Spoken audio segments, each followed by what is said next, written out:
Soy velador en una escuela embrujada. Lamentablemente, eso es lo más importante que tengo, y es la única certeza. Tengo desde enero ahí, y hasta ahora intento soportarlo. No tengo otro trabajo a donde ir. Sigo pagando las deudas que me dejaron varios meses de desempleo. Tengo que aguantar, no me queda de otra. Me aterra más la posibilidad de no volver a tener que comer, de no poder cumplir con los compromisos, que ya les iré explicando.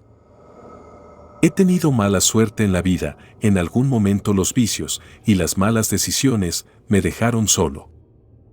La única persona que siempre estuvo para mí fue mi hermano Federico.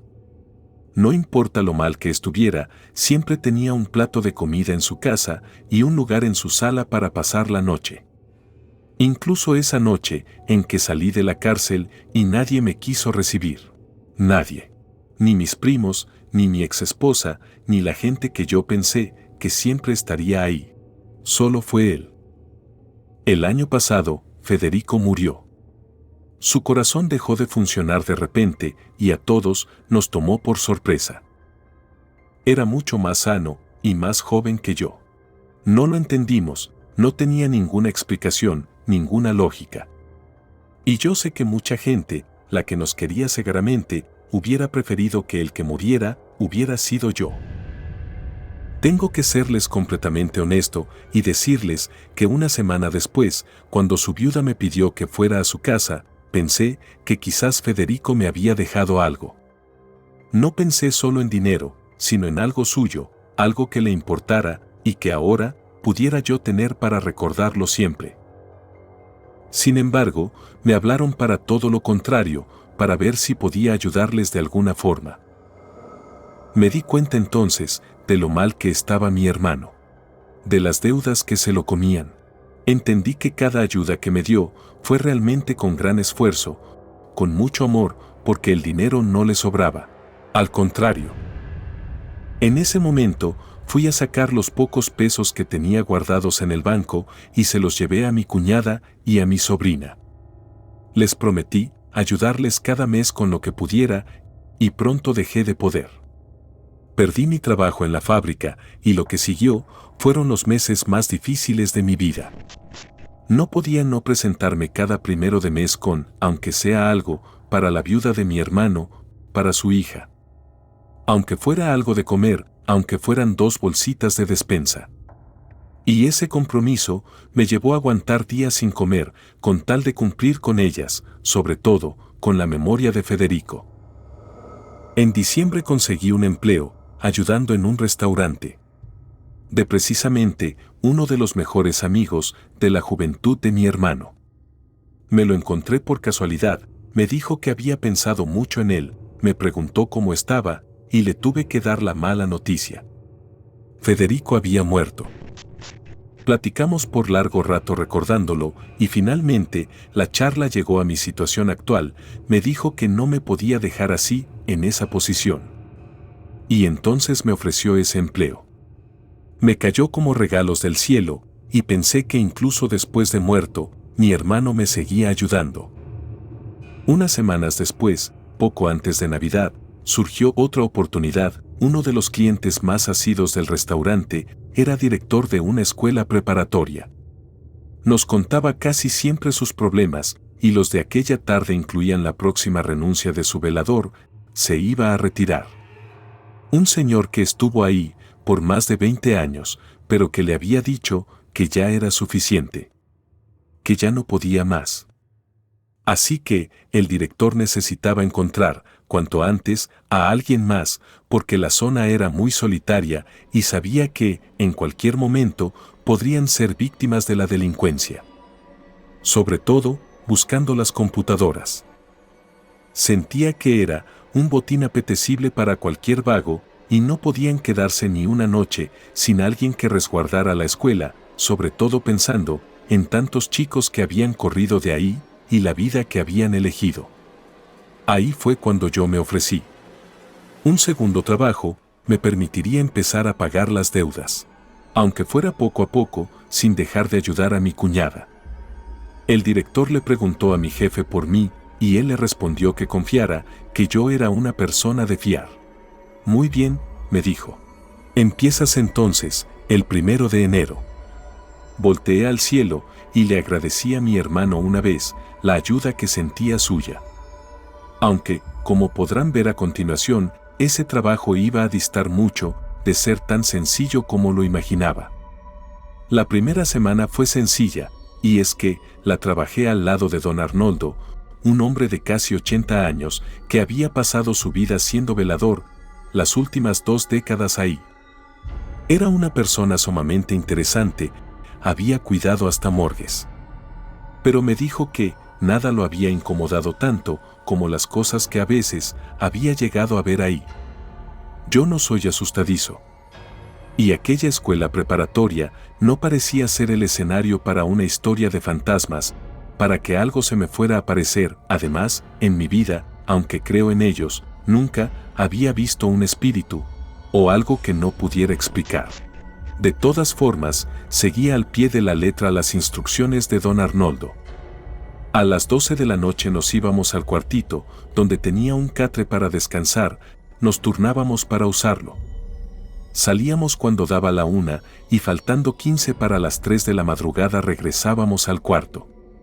Don Arnoldo por alguna razón cerraba con todos los seguros esa puerta. A las 3 ponía una alarma para las 4:05 y dormía hasta que sonara. Me indicó a mí que hiciera lo mismo y yo fingí hacerlo.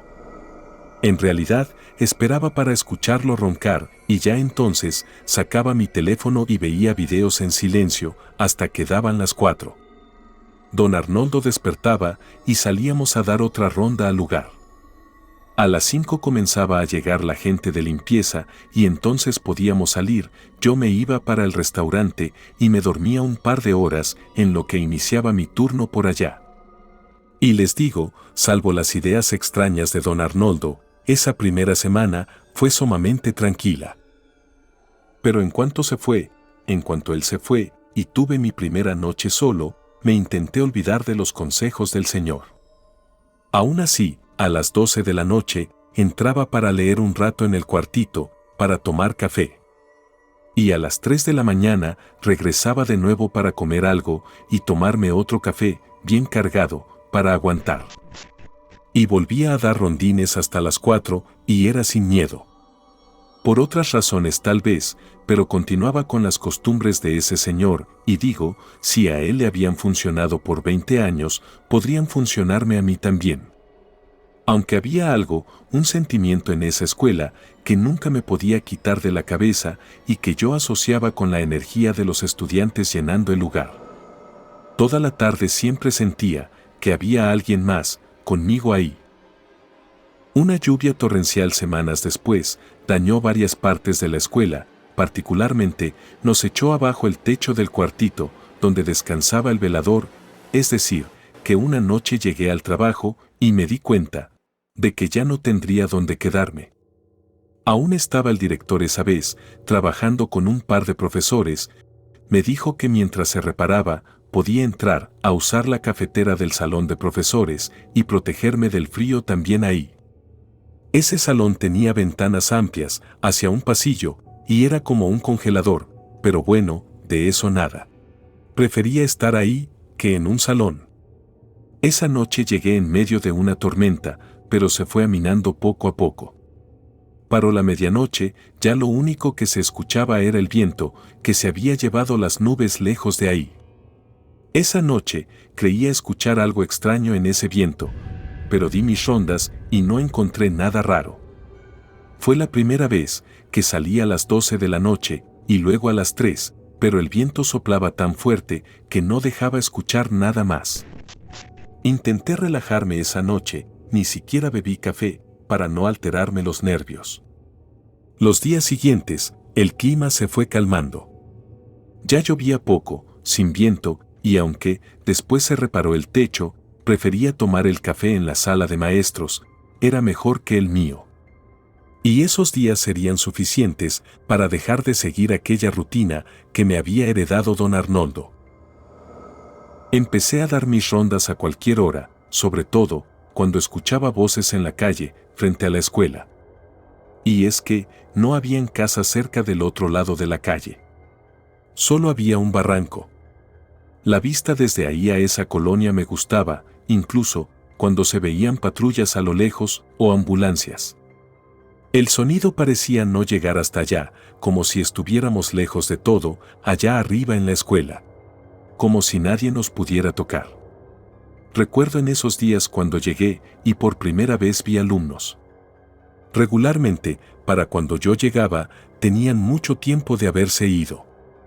De hecho, de vez en cuando, me topaba algún docente rezagado nada más, pero por lo regular, al llegar a la escuela, ya estaba completamente sola. Así que me sorprendió, cuando en esa ocasión, había un grupo de 6 alumnos y un profesor. Supongo que estaban preparando algo, porque estaban dentro de un salón audiovisual, y se fueron yendo poco a poco. Veía los coches llegando a recoger cada estudiante y no me di cuenta cuando se fue el profesor. También de pronto, nada más vi el estacionamiento vacío. La verdad es que, hasta entonces, el trabajo era bastante tranquilo. Me daba hasta tiempo de dormir un rato, de leer, de ver videos. No había muchas novedades. No sentía por qué don Arnoldo había sido tan receloso con su rutina, pero de pronto escuché que alguien hablaba. Yo estaba en el segundo piso, y lo escuché como si viniera de algún salón. Era la voz de una chica. Hubiera pensado que se trataba de mi imaginación, pero escuché una puerta cerrándose con fuerza y entonces era obvio que alguien no se había ido. Les grité, preguntando quién andaba ahí, a esas horas, pidiéndoles que salieran para ver dónde estaban. No eran horas de que alumnos siguieran ahí. Volví a escuchar aquella voz, parece ignorarme. Parecía recorrer los pasillos, empecé a seguirla, la escuchaba al final del pasillo y dando vueltas en la esquina, sin salida. Ahí la iba a encontrar, porque lo único que había eran 2 entradas a los laboratorios que, a esas horas, ya estaban completamente cerrados. El de cómputo y el de química. Me apresuré para alcanzarla, para dar vuelta ahí, pero no había nadie. Las 2 puertas pesadas seguían bien cerradas. Yo mismo lo comprobé y no había nadie, lo único que se sentía era un frío más intenso ahí que en el resto del lugar. No sé si les ha pasado, sobre todo, a la gente que ha tenido la mala suerte de toparse con la voz de alguien que ya no está ahí, pero en cuanto vi todo cerrado, mi cerebro aceptó que todo había sido una confusión. No pensé en nada sobrenatural, simplemente di por hecho que me había confundido. Los 2 laboratorios estaban bien cerrados, me asomé y todo estaba en orden, había sido, simplemente, una casualidad. Me dirigí hacia la sala de maestros, por café. Quizás todo era por el sueño que tenía. Pero entonces, a mi espalda, volví a escucharla. Definitivamente, alguien andaba ahí. Volví corriendo, di la vuelta, no había rastros de nadie. La voz parecía venir del laboratorio de química. Ese, a diferencia del de cómputo, no tenía ventanas a la altura de la cintura, sino altas. A unos pasos de mí, estaba un balde del conserje. Así que fui por él, para colocarlo frente a las ventanas y subirme para asomarme. No tenía llaves de ese laboratorio. Con mucho trabajo, pude subir en él, intentando mantener el equilibrio. Me asomé, una de las ventanas estaba abierta. De espaldas a mí, en una mesa en el centro del salón, estaba una chica con uniforme de la preparatoria. Pude notar hasta lo viejo y sucio que era el suéter que llevaba. Seguía hablando, lo único que tenía que hacer fue a llamarla yo, a decirle que no podía estar ahí. Se cayó de repente, pero estaba ahí, de espaldas. Hasta que, lentamente, empezó a girar, muy lento. De verdad, como si estuviera rígida. Pensé que se movía como si fuera un cadáver. Antes de que pudiera voltear por completo, caí al suelo con el coxis. El golpe me dolió hasta el alma. Me levanté como pude, me dirigí hasta la sala de maestros, y cerré detrás de mí. Cerré las persianas también, me tomé 3 cafés que me hicieron despertar, que me hicieron estar alerta. Tuve tanto miedo, que estuve a punto de irme, de dejarlo todo. Pero necesitaba ese trabajo, lo necesitaba de verdad. Salí hacia el estacionamiento, abrí la puerta y salí a esa calle solitaria. Desierta, oscura por completo. Crucé, para ver las luces del barrio allá abajo. Vi los faros de un carro circulando, en medio de una calle iluminada, con unas cuantas luces cálidas. El sonido parecía no llegar hasta allá, como si estuviéramos lejos de todo, allá arriba en la escuela, como si nadie me escuchara, como si nadie me pudiera ayudar. Comunidad, antes de pasar a la última parte de esta historia, les quería invitar a que den me gusta y comenten si les gustó el video. A ustedes no les cuesta nada y a mí me ayuda un montón para que el algoritmo sea más cariñoso con nosotros. Además, me motiva a seguir trayéndoles más contenido. Y por supuesto, suscríbanse si quieren más contenido como este. Ahora sí, es momento de continuar con esta historia. Si te atreves. Sabía que, si no volvía a la escuela, iba a perder el trabajo. Era momento de intentar controlar el miedo, al menos, para no salir corriendo de nuevo. Era un miedo extraño, amargo. Tenía miedo de lo que me pudiera pasar, temía por mi vida. Pero también temía que no pasara nada, nada que fuera lo suficientemente fuerte como para convencerme de renunciar. Tenía mucho miedo de saber que tendría que aprender a vivir con ese terror en las venas. Pasé la noche en el estacionamiento, observando hacia la escuela. De repente, creí ver a alguien que pasaba por el campo de fútbol, a lo lejos, en medio de la oscuridad. Pero bien pudo haber sido mi imaginación, eso también es desesperante cuando ya has visto algo, porque antes, cuando ves una sombra que pasa detrás de ti, cuando crees ver una figura parada cerca, de reojo.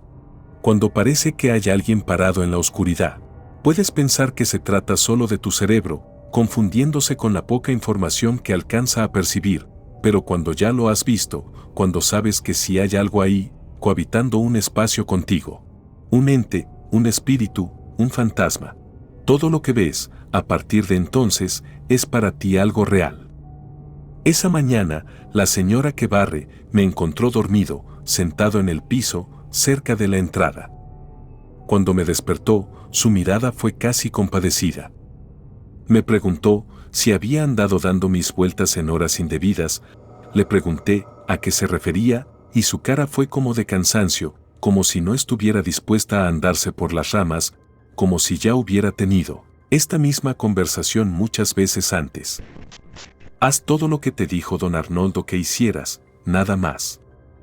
Me dijo, él tuvo muchos compañeros a lo largo de los años. Gente que cubría su día de descanso o sus vacaciones y nadie soportaba. Él entendió cómo hacerlo, y si te dijo algo, todo fue con una razón. Hazle caso si quieres aguantar o renuncia de una vez.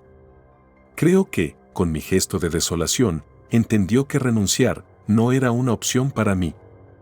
Me dijo que recordara que el mal puede estar cerca, pero que siempre, si yo quería, siempre estaría todavía más cerca a Dios. Yo tuve mucha envidia de la gente que puede creer, nunca había sido bueno para creer en Dios, no estaba en mí. No después de la vida que había tenido, pero en ese momento tenía que agarrarme de todos lados. Tenía que intentar ayudarme, viniera de donde viniera ese auxilio.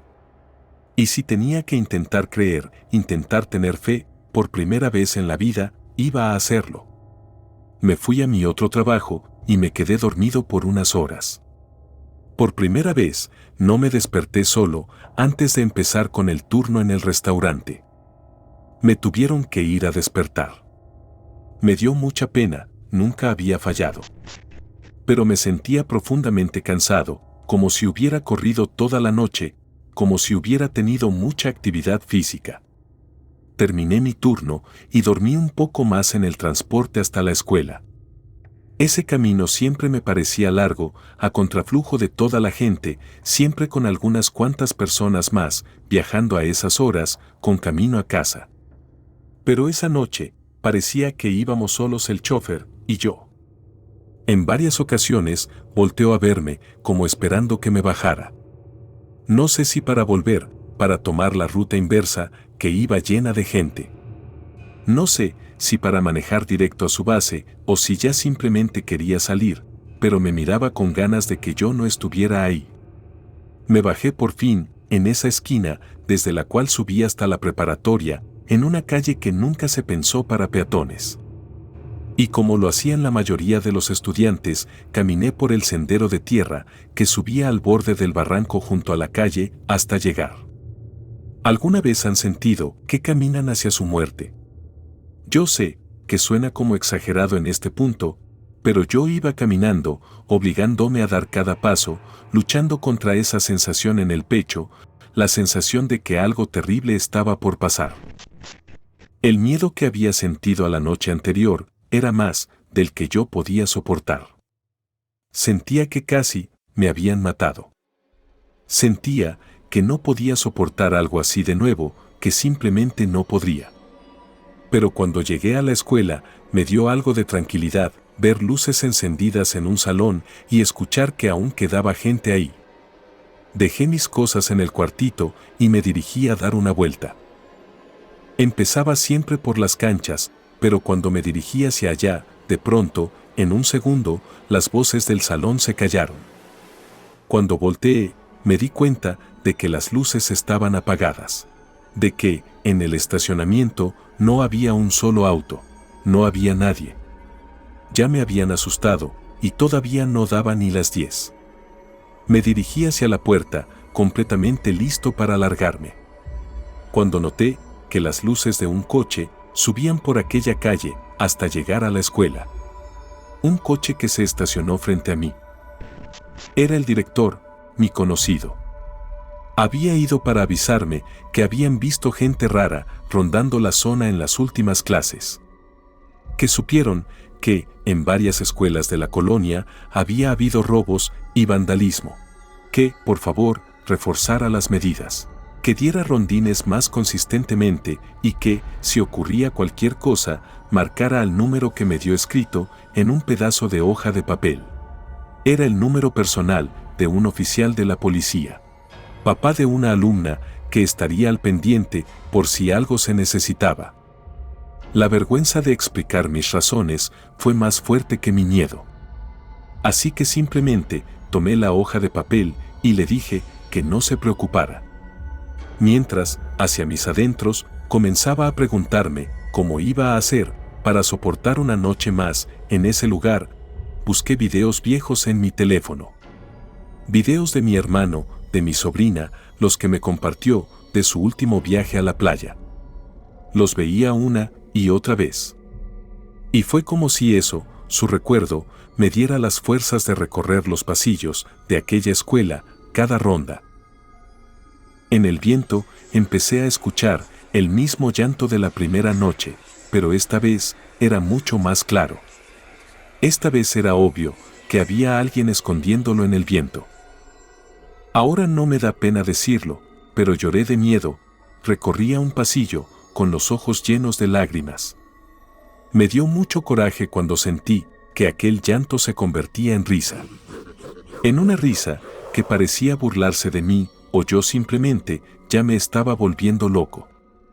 Caminé con coraje, tocando mi lámpara pesada en cada puerta de metal, haciéndola sonar fuerte. Me puse a gritar groserías, como he escuchado que sirve. Aunque también he conocido versiones que dicen que eso, a los malos espíritus, solo los alimenta más. De todas formas, era tanto mi coraje que fui gritándole de todo. Ese coraje me dio valor y decidí subir y caminar hasta aquel rincón, hasta aquella vuelta a los laboratorios. La risa venía de algún lugar, pero no de ahí. Me asomé a las computadoras, y nada. Puse el balde, me asomé al laboratorio de química, y tampoco nada. Cuando estaba ahí subido, escuché la risa. Ahora no en el viento, ni escondida a lo lejos. La escuché justo detrás de mí, como si alguien se burlara a unos cuantos metros. El reflejo me hizo voltear, y gracias a Dios no vi nada. No vi lo que había imaginado, no vi el fantasma espantoso que había creado en mi cabeza. Lo que sí vi fue otra cosa. Una sombra parada, justo en el final del pasillo. La sombra de una mujer, de pelo largo, en el piso. Pero no podía ver a la que lo provocaba. Mi cerebro no lograba entenderlo, estaba una sombra, sin su dueña. Y de pronto, esa sombra caminó hacia el pasillo, y se fue. Yo tuve que caminar detrás de ella, para poder bajar, para poder ponerme a salvo. Iba apretando el papel con el número del policía, en mis manos. Me di cuenta de que el sudor del miedo en mis manos empezaba a borrar los números. Sentía que la única forma de sobrevivir esa noche era irme a la calle y cuidar desde ahí, en el frío que comenzaba a congelarme las manos, o llamar al policía e inventar algo, para que una patrulla estuviera dando vueltas y no sentirme completamente solo. Algo me hizo levantar la mirada hacia el campo de fútbol. Una silueta perfectamente dibujada, había alguien ahí, y aunque me dio mucho miedo, sonreí. Porque a pesar de ese terror, fue el único pretexto que necesitaba para llamar a ese número con una razón verdadera sin intentar inventar explicaciones. 10 minutos después, llegaron 2 patrullas. Sentí que había vuelto a nacer. Sobre todo, cuando después de revisar, una se quedó estacionada afuera. Era absurdo, porque yo estaba allá, adentro, solo. Pero no me sentí en el olvido total en el que me había sentido las noches anteriores. La tristeza y la desolación que emanaba ese lugar en las noches se estaba volviendo cada vez más insoportable. Sin embargo, esa carta la podía jugar solo una vez.